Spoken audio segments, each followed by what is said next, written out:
South Africa, a country that once stood as the economic crown of the continent, a land rich in gold, platinum, diamonds, a place that once outshone its neighbours, rivaled the world's developing giants, and carried the hopes of an entire generation. It had Africa's most advanced industries, the best road networks, and infrastructure that made countries like Rwanda and Tanzania look decades behind. But today, that legacy is fading fast. South Africa, once the symbol of progress, is now standing on the edge of collapse. And the reason isn't a mystery. It's the ANC, the ruling party that has held power since 1994. From Nelson Mandela to Cyril Ramaphosa, the African National Congress promised freedom, equality, and prosperity. Instead, it delivered corruption, mismanagement, and a nation slowly eating itself from within. Under their rule, South Africa has become a country of paradoxes, rich in resources, yet drowning in debt, modern on paper, yet broken in reality.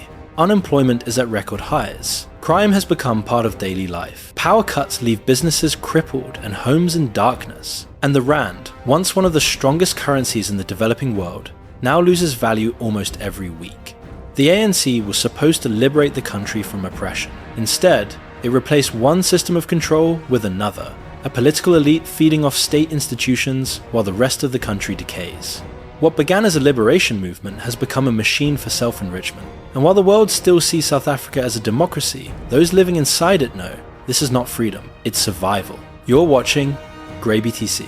Like and subscribe. It helps with the algorithm and allows me to tell more stories like this. To understand how the ANC ruined South Africa, we have to go back to the apartheid era, the country's darkest chapter. But for many South Africans, it was also a time of hope. Hope that when the struggle ended, when freedom came, life would finally be different. The ANC promised that future through Nelson Mandela, a man who became a global symbol of peace and justice. He won the Nobel Peace Prize, united a divided nation, and gave the world one of the most powerful stories of forgiveness ever told. But beneath that story was a truth few wanted to see. Even in Mandela's time, South Africa's foundations were already cracking. Under his administration, major sectors, especially energy, were neglected. Eskom, the state power utility, was built during apartheid. Its infrastructure was never modernized, never expanded to match the growing population. 3 decades later, South Africa is still running on the same outdated system, and the lights keep going out.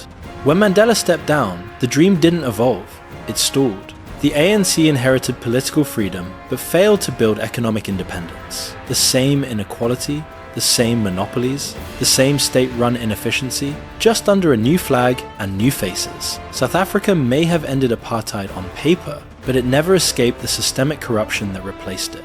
Freedom came, but the future never did.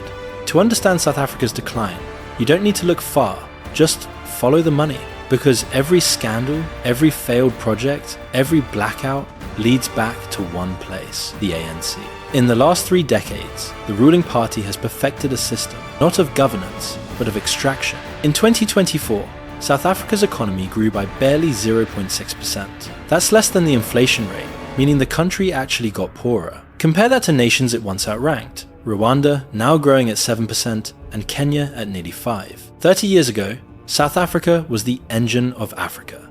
Now, it's being overtaken by the very countries it used to fund through aid. This is the tragedy. A country that holds some of the world's largest gold and platinum reserves can't keep its lights on. According to the Cape Chamber of Commerce, South Africa loses roughly 27 billion rand every year to corruption. Money that could build roads, schools, and hospitals. Instead, it builds mansions, foreign bank accounts, and political campaigns.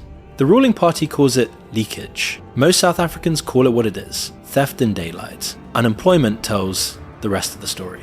More than 30% of the population has no job. Among the youth, that number shoots past 60%. An entire generation, jobless, angry, and hopeless, is growing up believing that corruption isn't a crime, it's a career path. South Africa once had Africa's best infrastructure. Over 750,000 kilometers of roads, the continent's largest industrial base, and some of its best universities. Today, those same roads are filled with potholes, the factories are empty, and skilled workers are leaving the country in record numbers. It's not that South Africa lacks talent or potential, it's that its leadership has drained both. The ANC, once a liberation movement, has become a business cartel disguised as a government. From Mandela to Ramaphosa, each administration has promised reform. And yet, with every promise, the rot only deepened. Mandela tried to build a nation of unity and dignity, but those who came after him traded that dream for self-preservation and profit. Each administration since has promised reform, and each one has failed, not because of lack of money, but because of lack of integrity. And now, the cracks are turning into fractures. For the first time in 3 decades, the ANC is losing its majority. The youth are no longer voting for legacy parties or liberation myths. They're voting for change, or refusing to vote at all. But here's the catch. Even the alternatives aren't clean. Julius Malema's EFF, the DA, and newer movements all carry their own controversies. South Africans are stuck choosing not between good and bad, but between bad and worse. Still, the message is clear. The old system is dying. The question is whether the country dies with it, or finally learns to rebuild. You're watching Grey BTC. Like and subscribe, it helps with the algorithm and allows me to tell more stories like this.